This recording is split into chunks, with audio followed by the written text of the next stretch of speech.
Interesting बात कही कमर ज़बान कायरा साहब ने कि आला तरीन अदलिया जो है उसके पास अभी भी इमरान खान को अगर नीचे से इंसाफ ना मिले तो ऊपर जा सकते हैं, अगर गवाहियाँ पूरी ना हो तो ऊपर हो सकती हैं पूरी। जबकि आज बुशरा साहिबा जज के साथ मुकालमा कर रही थी बड़ी सख्त लैंग्वेज में, वो कह रही थी कि मुल्क में कानून है लेकिन इंसाफ नहीं, और एक जज साहब का ब्लड प्रेशर 200 पर गया लेकिन उन्होंने सज़ा हमें सुनानी थी और सुनाई। ज़ुबैर साहब, आप किस तरह देखते हैं, अगर नीचे इंसाफ नहीं हुआ तो ऊपर सुनवाई हो जाएगी जिस तरह कायरा साहब कह रहे हैं? बिल्कुल भी नहीं होएगी। मैं कायरा साहब को याद दिला दूं कि अभी से 1 साल हो चुका है, शायद या उससे ज्यादा हो गया।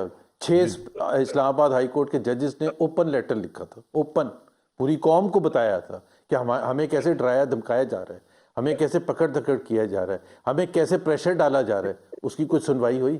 उन 6 जजेस की तो हुई नहीं जो सिटिंग जजेस थे, जिन्होंने कहा कि ये सब। क्या प्राइम मिनिस्टर ने कुछ किया कि प्राइम मिनिस्टर ने उन 6 जजेस को तसल्ली देने के लिए इंटेलिजेंस एजेंसीज या किसी को डायरेक्ट किया कि जी ये इसको इन्वेस्टिगेट किया जाए और ये नहीं होना चाहिए?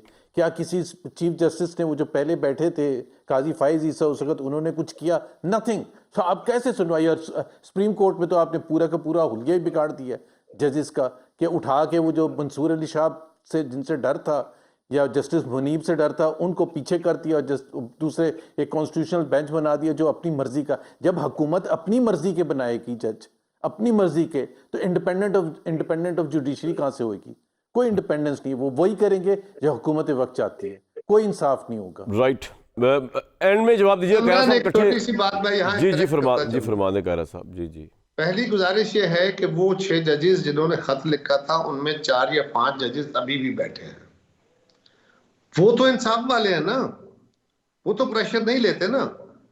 चले बाकियों पे प्रेशर हुआ होगा, वो तो अपने प्रेशर पे एहतजाज कर रहे थे और इसी हाई कोर्ट ने खान साहब को बहुत सारे केसेस में रिलीफ दिया है। तो उनको तो रिलीफ दे सकता है इस्लामाबाद हाई कोर्ट, ठीक है।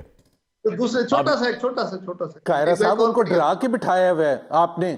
वो आप ये कह रहे हैं कि वो बैठे भी ना रहते? यार कमाल है। मतलब बजाय कि ये जवाब हो कि जी हाँ उनकी बात का मुताबा होना चाहिए था। कंप्लीट करने दो, मैं आपकी तसल्ली कराता हूँ, आपकी।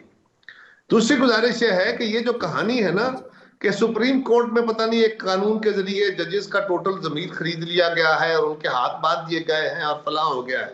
ये वही जजेस हैं जो इससे पहले 17 जजेस के बैठ के या 15 जजेस में मौजूद थे। ये बाहर से नहीं आए, इनको एक बेंच में बिठाया गया है। और जुबैर साहब की इतला के लिए जरूरी है कि इमरान खान साहब का केस अगर सुप्रीम कोर्ट तक जाता, अगर सजा होती है या हुकूमत जाती है सजा खत्म होने की सूरत में, हाई कोर्ट के बाद सुप्रीम कोर्ट में जाना है और वहां पॉइंट आ गया। वक्त के लिए तो कायरा साहब मैं जरा इस बात में एक मिनट सिर्फ एक मिनट। वहां वही मंसूर शाह साहब बैठे हैं, वही मुनीब अख्तर साहब बैठे हैं। ये क्रिमिनल बेंच ने सुनना है, करप्शन के केस तो वही सुन रहे हैं। ठीक है बिल्कुल नहीं सुनना। आप ठीक कह रहे हैं, वो वही सुन रहे हैं। करप्शन केसेस मंसूर अली शाह साहब और मुनीब अख्तर साहब ही सुनेंगे। आप सही कह रहे हैं कायरा साहब। मैं आता हूं जुबैर साहब आपकी तरफ भी, लेकिन नहीं जुबैर साहब कुछ कहना चाह रहे हैं क्विकली?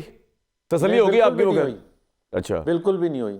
नहीं जी बिल्कुल। अच्छा फिर जाके ये कहना कि जी रात हम कहा कि कोई इन्वेस्टिगेशन नहीं करनी। अमेरिका से जज ले आओ भाई। अमेरिका से क्या? उन 4-5 जजेस का जो आप जिक्र कर रहे हैं कायरा साहब, आपकी जिम्मेदारी बनती है कि उनको तसल्ली दें। आप उनसे पूछे तो सही। और तसल्ली तो इन्होंने देनी है, जिन्होंने देनी है उनके पास जाता हूं मैं। ठहर जाए, आप इंग्लैंड और जर्मनी से जज ला के मियां जावेद लतीफ साहब